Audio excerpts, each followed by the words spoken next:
Bismillahirrahmanirrahim. Kita lanjutkan kuliah daring kita. Ini melanjutkan mata kuliah penulisan naskah radio.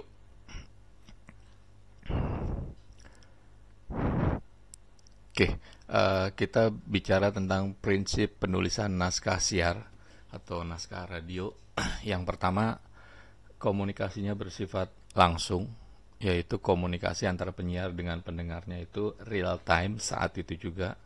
Apa yang diucapkan oleh pendengar pada saat itu, pada waktu bersamaan itulah yang didengar oleh pendengar radio. Meskipun ada juga siaran radio yang dilakukan secara recording, artinya sebelumnya sudah direkam kemudian disiarkan. Namun tetap saja sifat langsungnya atau real time-nya itu terjadi ketika rekaman itu disiarkan. Nah, ketika rekaman itu disiarkan, itulah yang didengar oleh pendengar radio itu juga, gitu. Kemudian jangan lupa radio ini didengar selintas, tidak seperti orang menonton TV harus duduk di depan televisi, gitu. Kalau radio bisa dilakukan sambil menyetir mobil, sambil memasak, atau melakukan aktivitas lainnya.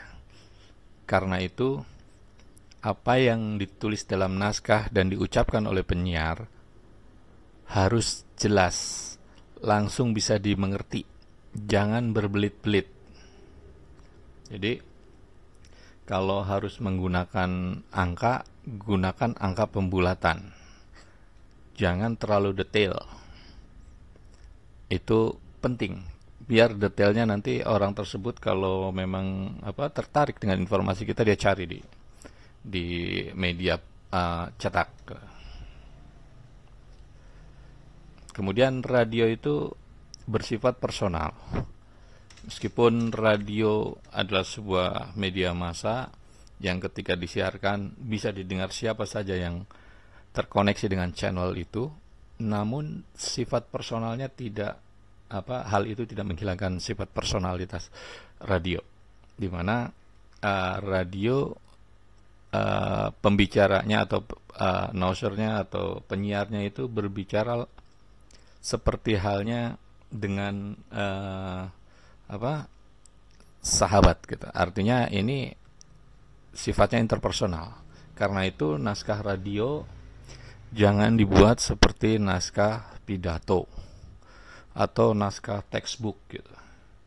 Ini penting karena sifat personalitas radio itu yang menjadikan radio sampai saat ini masih tetap eksis, gitu. Masih banyak digemari, terutama kalau di perkotaan mereka yang yang mobile, gitu. Saat berkendara pasti ketika sendiri ditemani oleh radio, gitu.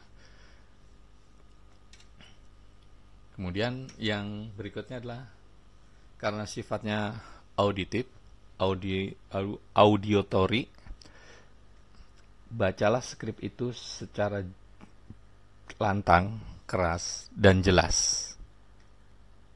Jadi biar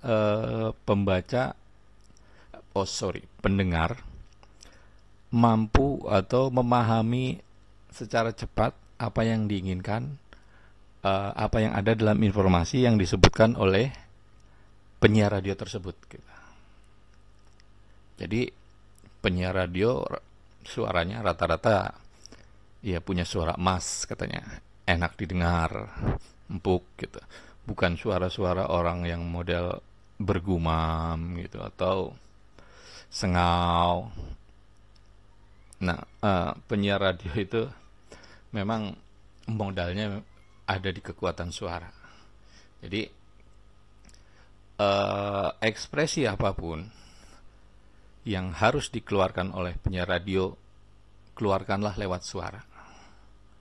Nada bertanya, nada keras, gitu, atau tanda seru atau lirih dan sebagainya, ungkapkan lewat suara.